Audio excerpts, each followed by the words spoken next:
Right, morning. Looking sharp. I'm on my way. Got an interview.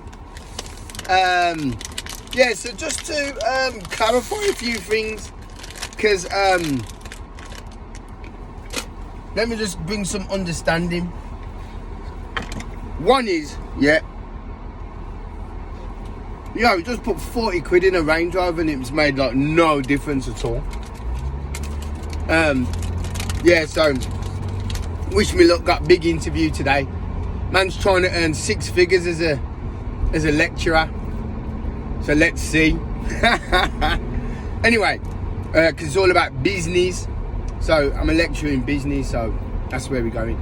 Anyway, these are absolutely beautiful. Absolutely beautiful. So I'm on my way to an interview, and I thought I'd use this time to respond. So when I was talking about, remember, I'm thinking, how can we change the economy? How can we go from 0.01% to 1, 2, 3, 4% growth? How can we do that? One of the ways to do it is to get people working. If there's I don't know what the figures are, 3 million people unemployed. If you could get 1/3 of those people working in some description, there's over 1.1 million jobs, whatever that job is and wherever that job is. Those jobs are available. Now, recruiters, it's got to be a whole country effort. Recruiters are horrific. They're absolutely horrific because it's jobs for the boys a lot of the time. Yeah. So they make people jump through loads of hoops. But that's because of European law and legislation and all that type of thing, which I get. But let companies be honest. Or the rules are all companies have to go to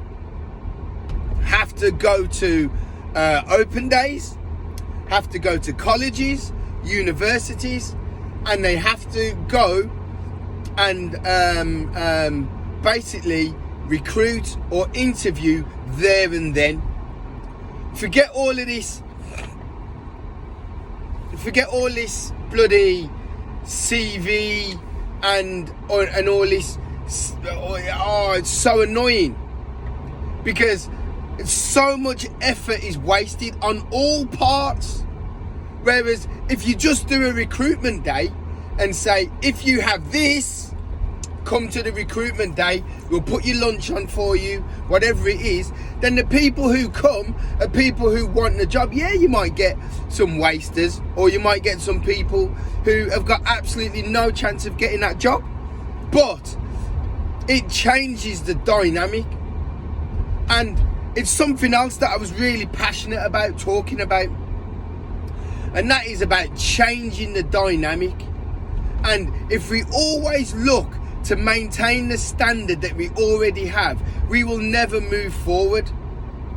So my brother, who I love with all my heart, not like this woman who's driving really slow in front of me. My brother, who I love, says, and he made a valid point, teachers are already pulled to the absolute limit. Now, yes, they are. However, if you outsourced all marking, that creates jobs. Why is that all hazy? Why is that all? Is that just because there's where the sun is? I need to get rid of this woman in this Renault Capture. She's annoying. That would save teachers so much time if we knuckle down on pupil behaviour.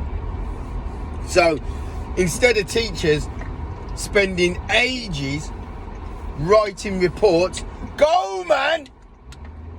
Instead of teachers writing reports on bloody classroom management and behavioural issues, and instead could focus on the teaching, then you could spread out the teaching day. And like I said, PE in the morning, after school clubs, so that the educational day ends at 5 or 5:15 or whatever it is. That would allow so many thousands, hundreds of thousands of people back into work. I need to get the sun out. The sun is just shining. Back into work. That would, and that's what I mean about you need to almost blow up the system. We need to change in the same way. And I was talking the other day about people who have transformed their what is this car doing? Absolute tool. Like, you know, I say like Goldie, LTJ Buckham, they absolutely took and changed the music that they were part of into a different stratosphere. Richard Branson changed business.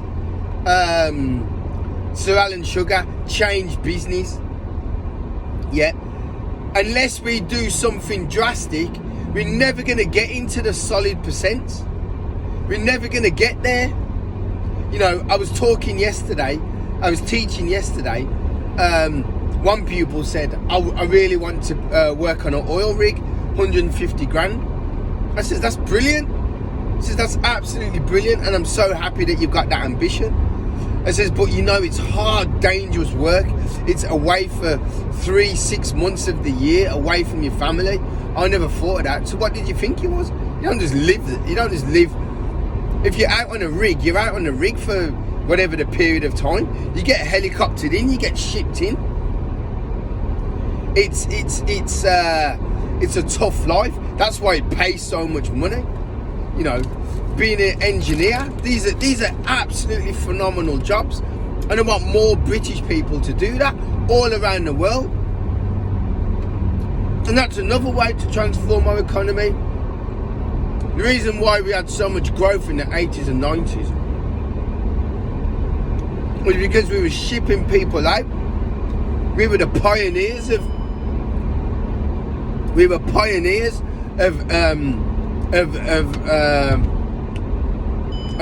construction around the world.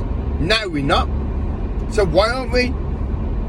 Why aren't 2.5 million people not leaving, but working abroad, yeah, for 6 months of the year, what they used to be? You know, because it's well, why would you? You know, we've taken away low cost labour. We've taken it away. Why? Why would you take it away? And I tell you, one of the reasons why we've made it too. People don't talk to me about immigrants coming in, illegal immigrants coming in, taking your jobs. Those jobs are available. The reason why you don't want those jobs is because it's too easy to do the alternative, which is nothing, and whinge and moan.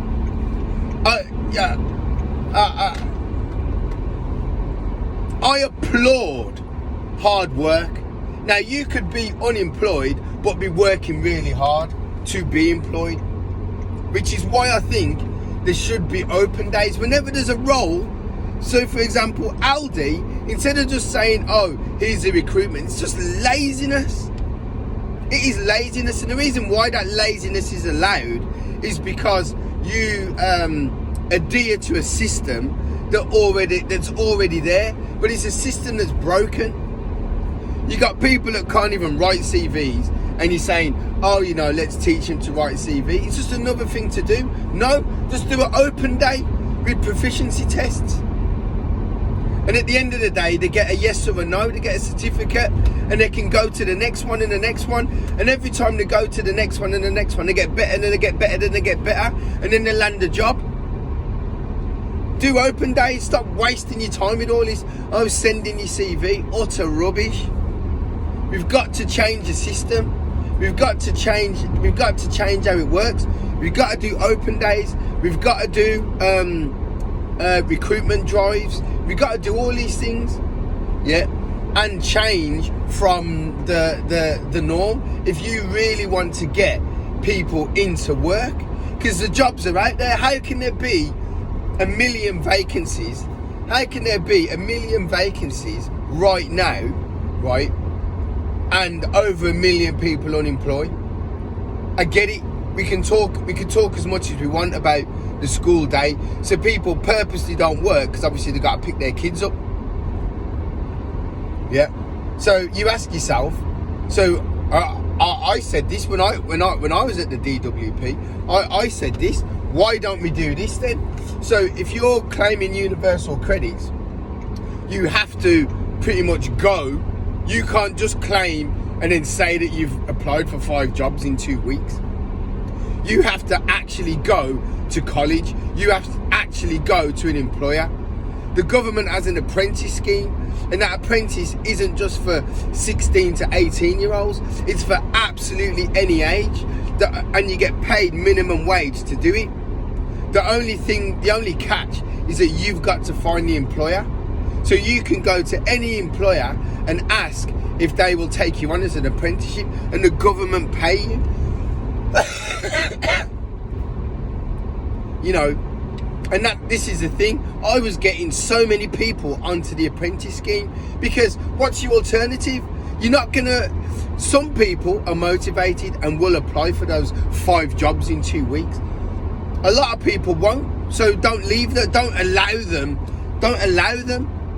There's a commitment. When you claim universal commitment, when you claim universal credit, there's a commitment for you to be looking for work. It's a joke of a commitment.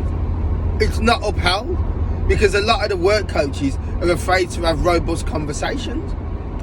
Unlike me, or unlike I was. You can't even see me, all you can see is sunlight. So anyway, my point is, guys,